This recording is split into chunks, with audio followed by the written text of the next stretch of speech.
नमस्कार दोस्तों, धुरीना के YouTube चैनल पर आपका स्वागत है। मेरा नाम है नैनिका और जेबीटी की डिटेल्ड वीडियो के साथ मैं आप सभी के सामने आ चुकी हूँ। जेबीटी का इंतजार जो लोग कर रहे थे उनका इंतजार हुआ खत्म, क्योंकि पूरे 10 सालों के बाद जेबीटी की नोटिफिकेशन आ चुकी है। तो क्या एलिजिबिलिटी क्राइटेरिया रहने वाला है, क्या क्वालिफिकेशन रहने वाली है, कितने पद हैं, कैसे होगा एग्जाम, कहाँ से प्रिपरेशन करनी है, इन सभी की इंफॉर्मेशन मैं आपको इस वीडियो में देने वाली हूँ। तो वीडियो के अंत तक बने रहिएगा। और अगर अभी तक आपने धुरीना का यूट्यूब चैनल सब्सक्राइब नहीं किया है तो फटाफट से आप धुरीना का यूट्यूब चैनल सब्सक्राइब कर लें, ताकि कोई भी इंपॉर्टेंट अपडेट मिस ना हो। तो चलिए वीडियो की शुरुआत करते हैं।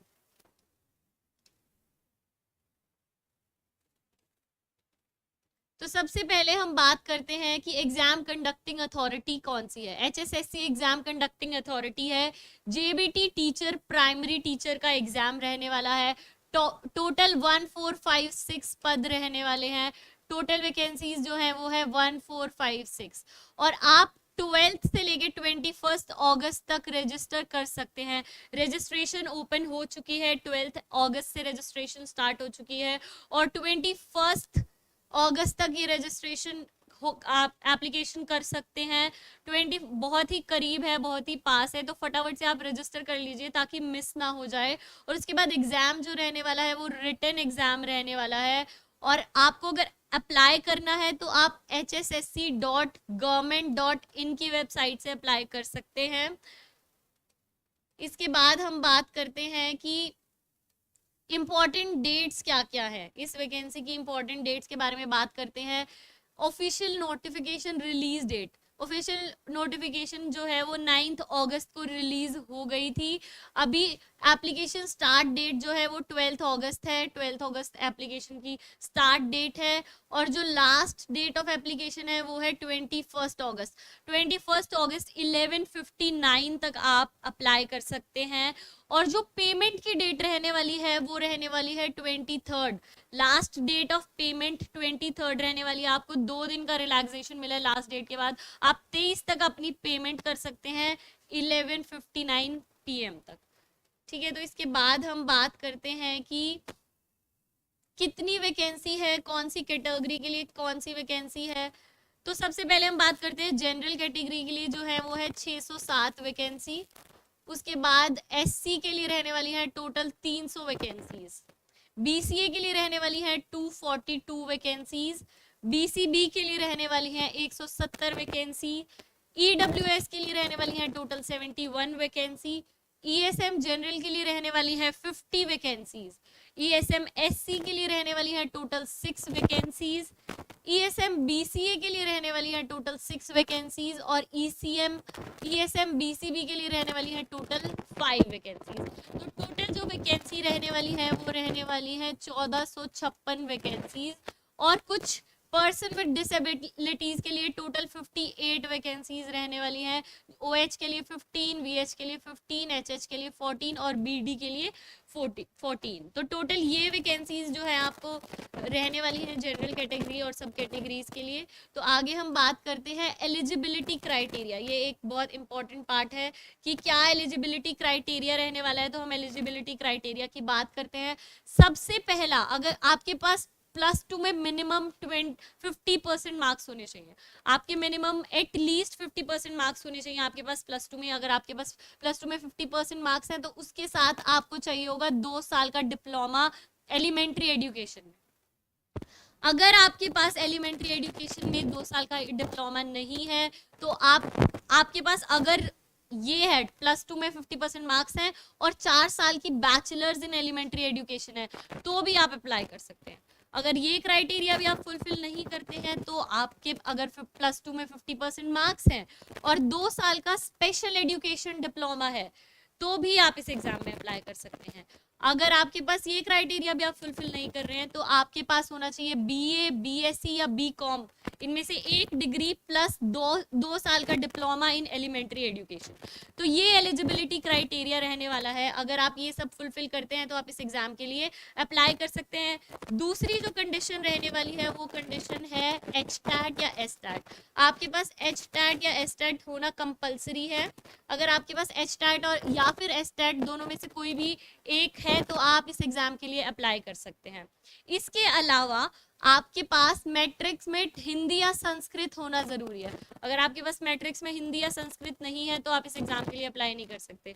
लेकिन एक और ऑप्शन है, अगर आपके पास +2 बीए या एमए में हिंदी आपका वन ऑफ द सब्जेक्ट था तो भी आप इस एग्जाम के लिए अप्लाई कर सकते हैं। तो ये कुछ एलिजिबिलिटी क्राइटेरिया था। अगर आप ये एलिजिबिलिटी क्राइटेरिया फुलफिल करते हैं तो आप इस एग्जाम में अप्लाई कर सकते हैं।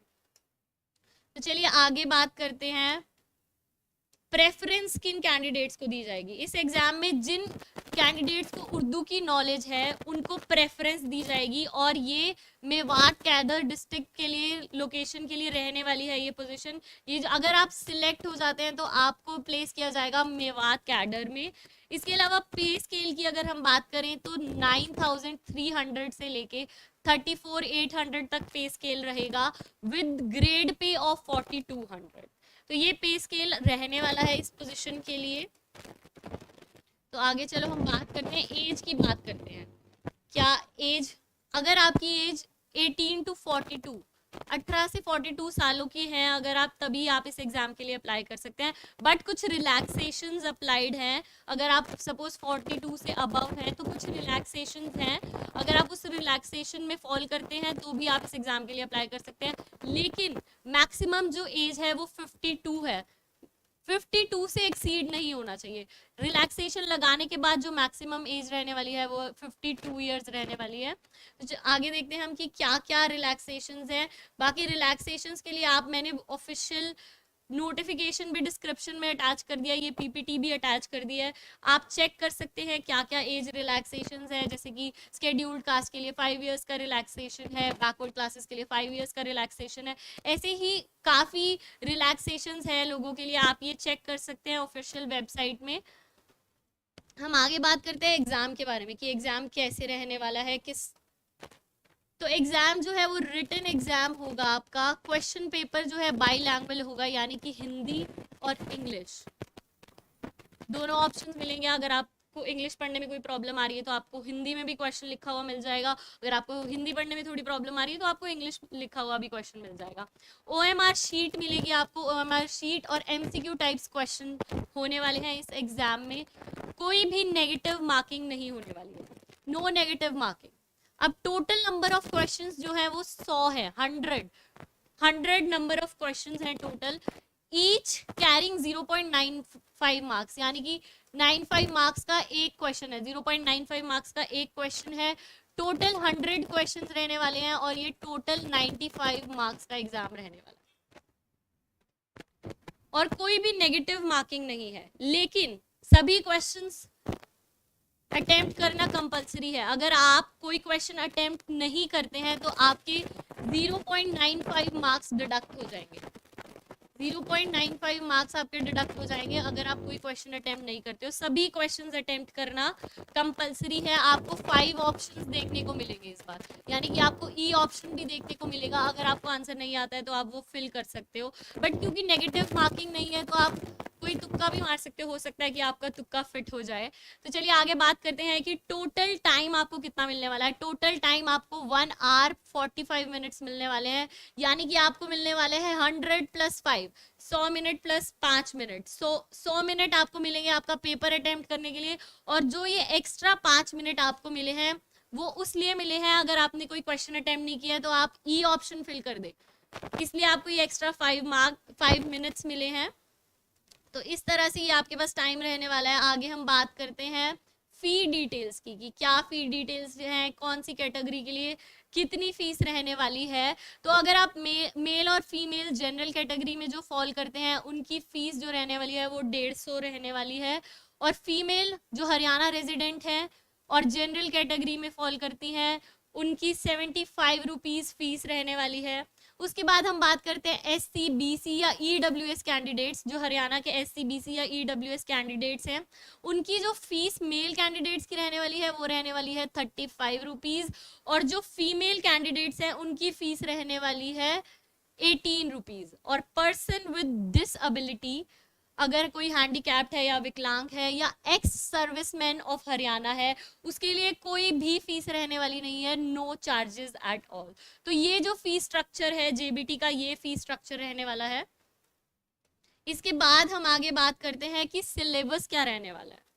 इसको थोड़ा जूम कर देती हूँ ताकि अच्छे से दिखे आप लोगों को। तो सिलेबस जो है चाइल्ड डेवलपमेंट एंड पेडागोजी, आपको इसमें 20 MCQs इससे मिलने वाले हैं। हिंदी लैंग्वेज से आपको मिलने वाले हैं टोटल 10 MCQs, और लैंग्वेज इंग्लिश से आपको मिलने वाले हैं टोटल 10 MCQs। उसके अलावा हरियाणा GK और अवेयरनेस से आपको मिलने वाले हैं 20 MCQs। इसके अलावा general intelligence and reasoning ability से भी आपको टोटल 10 MCQs मिलने वाले हैं। मैथमेटिक्स से आपको मिलने वाले हैं 20 MCQs। एनवायरमेंट स्टडीज से मिलने वाले हैं आपको 10 MCQs। तो टोटल सिलेबस इस तरह से डिवाइडेड है। अगर आप ध्यान से डिटेल्ड सिलेबस पढ़ेंगे तो आपको पता चलेगा कि मिलता जुलता HTAT और HTAT और CTET से ही है, ये मिलता जुलता सिलेबस है। तो अगर आपने ऑलरेडी HTAT का पढ़ा हुआ है तो आपको ज़्यादा डिफ़िकल्टी आने वाली नहीं है, लेकिन फिर भी आपकी ये डिफ़िकल्टी को सॉल्व करने के लिए हमारे पास एक सोल्यूशन है। जैसा कि आपको पता है धुरीना आपके लिए हमेशा एक सोल्यूशन लेके आता है। तो हम बात करते हैं कि हमारे पास क्या सोल्यूशन है। आप धुरीना की एप्लीकेशन को इंस्टॉल कर सकते हैं और वहां पर आपको मिल जाएगा प्रदीप सर का कोर्स मिल जाएगा आपको। उधर से आप प्रदीप सर का कोर्स देख सकते हैं जो कि स्पेशली डिजाइंड है JBT के लिए। प्रदीप सर आपको पढ़ाने वाले हैं हरियाणा जीके पढ़ाने वाले हैं प्रदीप सर। आप धुरीना का ऐप जरूर इंस्टॉल करें। यहाँ पे आपको बिल्कुल नॉमिनल प्राइजेस पे ये कोर्स मिल जाएगा। तो बात करते हैं, सुनील सर आपको पढ़ाने वाले हैं मैथ्स। इनको 10 सालों का टोटल मैथ्स पढ़ाने का एक्सपीरियंस है। विजय सर आपको पढ़ाने वाले हैं इन्वायरमेंट। मुकेश सर आपको पढ़ाने वाले हैं रीजनिंग, और सानिया मैम आपको पढ़ाने वाली है इंग्लिश। अनीता मैम आपको पढ़ाएंगी साइकोलॉजी। अजय गोदारा सर आपको पढ़ाने वाले हैं हिंदी, और रेनू मैम आपको पढ़ाने वाली है साइकोलॉजी। तो ये जो कोर्स आपके लिए डिज़ाइन किया गया है, ये स्पेशल JBT टीचर के लिए डिज़ाइन किया गया है। तो आप इसमें एनरोल कर सकते हैं, धुरीना का ऐप इंस्टॉल कर सकते हैं, और आपको बिल्कुल नॉमिनल प्राइजेस पे प्रदीप सर का कोर्स मिल जाएगा। Thank you for watching. Dhurina का YouTube चैनल सब्सक्राइब करना मत भूलिएगा।